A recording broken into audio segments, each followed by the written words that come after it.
주님께서 여러분과 함께 또한 사제의 영과 함께 루카가 전한 거룩한 복음입니다. 그 무렵 예수님의 제자들은 길에서 겪은 일과 빵을 떼실 때에 그분을 알아보게 된 일을 이야기해 주었다. 그들이 이러한 이야기를 하고 있을 때 예수님께서 그들 가운데 서시어 평화가 너희와 함께 하고 그들에게 말씀하셨다. 그들은 너무나 무섭고 두려워 유령을 보는 줄로 생각하였다. 그러자 예수님께서 그들에게 이르셨다. 왜 놀라느냐? 어찌하여 너희 마음에 여러 가지 의혹이 있느냐? 내 손과 내 발을 보아라. 바로 나다. 나를 만져보아라. 유령은 살과 뼈가 없지만 나는 너희도 보다시피 살과 뼈가 있다. 이렇게 말씀하시고 나서 그들에게 손과 발을 보여주셨다.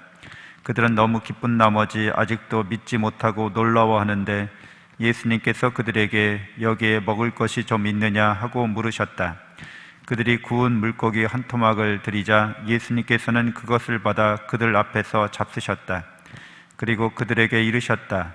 내가 전에 너희와 함께 있을 때 말한 것처럼 나에 관하여 모세의 율법과 예언서와 시편에 기록된 모든 것이 다 이루어져야 한다. 그때 예수님께서는 그들의 마음을 여시어 성경을 깨닫게 해주셨다. 이어서 그들에게 이르셨다. 성경에 기록된 대로 그리스도는 고난을 겪고 사흘 만에 죽은 이들 가운데서 다시 살아나야 한다. 그리고 예루살렘에서부터 시작하여 죄의 용서를 위한 회개가 그의 이름으로 모든 민족들에게 선포되어야 한다. 너희는 이 일의 증인이다. 주님의 말씀입니다. 그리스도님 찬미합니다. 천 예수님, 하나님의 복동이 고맙습니다. 고맙습니다. 네, 성경 통독 강론 집회서의 말씀을 8장부터 16장까지 함께 나누겠습니다. 집회서는 말 그대로 교회의 서적, 교회의 책이라는 뜻을 갖고 있습니다. 초대교회의 이 책이 중요한 구약 성경의 한 책이기도 했습니다. 네, 물론 이제 개신교회는 이 책이 없어요. 집회서라는 책 자체가 없습니다. 왜냐하면 그 사람들은 히브리어 원어로 된 그 책만이 구약의 계시가 담겨져 있는 책이라고 그렇게 유다인들처럼 주장하기 때문에 그렇게 우리보다 구약 권수가 7권이 적게 된 거죠. 그래서 유다인들 역시 그리스도교인들이 그리스 말로 번역된 성경, 70인역 성경이라고 보통 얘기해요. 초대교회 신자들도 예수님과 그 제자들과 모든 이가 사용했던 성경은 이제 70인역 성경이었던 거죠. 그리스 말로 번역된. 여기에는 히브리 말로 쓰여진 것보다 7권이 더 추가되어 있었거든요. 그러니까 이제 개신교 사람들은 유다교의 그런 경전 기준에 맞추어서 이 7권을 제외시켜 버린 거죠. 이건 스스로 모순이 되는 행위예요. 그리스도교를 박해하려고 유다인들이 세운 기준에 개신교 소위 종교개혁자들이 맞춘 거죠. 그러니까 자기 뿌리를 자기가 부정하는 것과 같은 일이 되고 말았죠. 더군다나 말씀드린 것처럼 1947년에 사해에서 고문서들이, 성경 고문서들이 발견되는데 거기에 히브리 원어로 이렇게 집회서라든가 또 마카베오서라든가 그들이 히브리 말 원본이 없을 거라고 생각했던 그 원본들이 다 발견됐기 때문에 유다인들이나 개신교인들이나 성경 기준에서 자기들이 중요한 기준으로 삼았던 히브리 말 원본이 없다라는 주장이 더 이상 이제 설 수가 없는 거죠. 그런 주장을 할 수가 없는 겁니다. 그래서 집회서의 내용을 보면 이제 예수님 오시기 전 150년경의 집필 시기이기 때문에 그리스 철학과 많은 접합이 이루어집니다. 교류가 이루어집니다.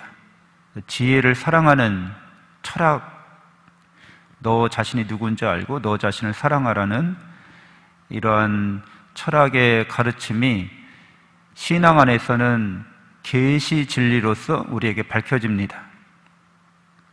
인간이 이성을 사용해서 철학을 통해서 진리에 접근하는 방법이 그리스식이었다면 이 헤브라이즘이라고 하죠. 이 히브리인들의 사상은 그런 진리를 하나님께서 우리에게 알려주셨다는 거예요.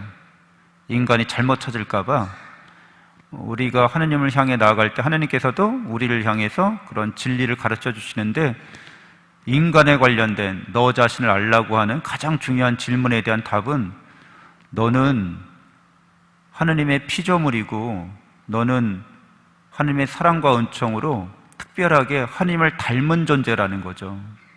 우리가 하나님을 닮았다는 거예요. 이게 하나님과의 그 피조물과의 창조주와 피조물과의 관계지만 가장 중요한 것은 그분이 사랑과 은총으로 우리를 창조하셨다는 거죠. 그래서 감히 우리가 피조물이지만 하나님을 닮은 존재고, 그렇기 때문에 인간의 그런 사랑과 은총의 관계 속에서 인간은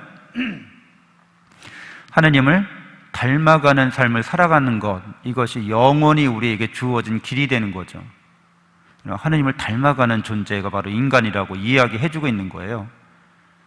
하나님을 닮았고 닮아가는 것, 그분의 사랑과 은총을 충만히 받으면서, 그렇기 때문에 이 닮아가는 과정이 우리에게 놓여져 있는 거죠.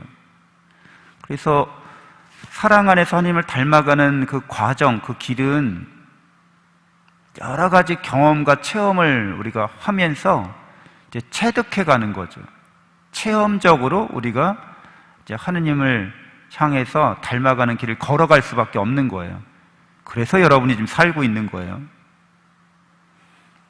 이런 과정에서 이탈된 것, 이런 목적에서 이탈된 것, 그것을 이 집회에서는 교만이라고 얘기해요. 9장 12절에 인간의 오만은, 교만은 주님을 저버리는 데서 시작되니 인간의 마음이 그를 지으신 분에게서 멀어진 것이다. 오만의 시작은 죄악이고 오만에 사로잡힌 자는 악취를 뿜어낸다. 교만하다고 하는 것, 오만하다고 하는 것은 자기 자리를 벗어났다는 거죠. 죄라는 말이 무슨 뜻인지 아시잖아요. 하타, 하마르티아, 이거 뭐라고 그랬죠? 목적에서 어긋나다. 이게 죄라는 거예요. 그러니까 우리가 양심성찰을 할 때 내가 무슨 죄를 지었나 이렇게 살펴보는 거잖아요. 내가 어느 길에서 벗어났는지, 하느님을 사랑하고 이웃을 나 자신처럼 사랑하는, 그래서 하느님을 닮아가는 그 길에서 얼마만큼 벗어났는지를 성찰하는 거죠. 그렇게 벗어난다고 하는 거는 그게 교만이라는 거예요. 자기 자리를 벗어나서 하나님의 사랑과 은총을 벗어나서 이제 자유롭게 하느님이 아닌 것을 하느님처럼 그렇게 여기거나 그렇게 흠숭하거나 그렇게 떠받들거나 이렇게 하는 거죠. 그래서 그게 명예가 될 수도 있고 권력이 될 수도 있고 돈이 될 수도 있고, 하느님 아닌 그 어떤 것을 하느님처럼 우리가 여기기 시작할 때 자리에서 이탈되는 거죠. 목적에서 이제 어긋나기 시작하는 겁니다. 교만이라고 말하고 있는 거죠. 그래서 집회에서는 겸손에 대해서 우리에게 이야기해 줍니다. 겸손하게 배우라는 거죠. 배움의 자세가 늘 있어야 되는 거죠. 현명한 사람은 늘 배우기를 그치지 않습니다. 배우기를 그치는 순간 교만해지기 쉽다는 거죠. 하느님을 향해서 우리가 닮아가야 되는데 하느님을 닮아가는 그 길은 영원히 끝나지 않습니다. 그래서 영원히 배워야 하는 거죠. 지혜로운 사람은 자기의 부족함을 알고 하느님을 배우기 위해서, 하느님의 사랑을 배우기 위해서 끊임없이 이제 듣는 자세를 갖고 쭉 나옵니다. 그 겸손한 사람의 그 지혜에 대해서 집회에서는 이성의 유혹에 대해서 어떻게 대처해야 될지, 인간관계에 어떻게 맺어야 할지, 친구는 어떤 존재여야 하는지, 부와 권력을 어떻게 우리가 다루어야 할지도 쭉 이야기해주고 있습니다. 15장 11절에서 인간의 자유에 대해서 말해주고 있는 거예요. 그런 모든 것들이 인간의 자유에 내맡겨져 있다는 거죠. 15장 12절에 15장 14절, 그분께서는 인간을 제 의지의 손에 내맡기셨다, 이렇게 나옵니다. 16절에 그분께서는 내 앞에 물과 불을 놓으셨으니 손을 뻗어 원하는 대로 선택하여라. 사람 앞에는 생명과 죽음이 있으니 어느 것이나 바라는 대로 받으리라, 이렇게 합니다. 그 하느님 사랑과 은총의 관계 안에서 우리가 하느님을 닮아가려면 반드시 우리에게는 자유의지가 있어야 되는 거죠. 자유의지가 있다고 하는 것은 우리가 선택할 수 있다는 것이고, 우리의 선택에 따라서 바뀐다는 거예요. 우리의 인생이 바뀌게 되고 우리의 마음이 새롭게 창조된다는 거죠. 그러니까 이 자유로운 선택의 능력은 창조의 능력과 같은 힘을 발휘하는 거죠. 그래서 우리 인생에 대해서 내가 그만한 능력이 있다는 거죠. 다시 신적인 능력을 말합니다.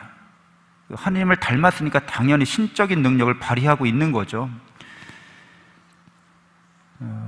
제일 중요한 우리가 진리, 진실이라고 말할 수 있는데, 이것을 아주 튼튼하고 아주 견고하게 이렇게 바로잡아야 합니다.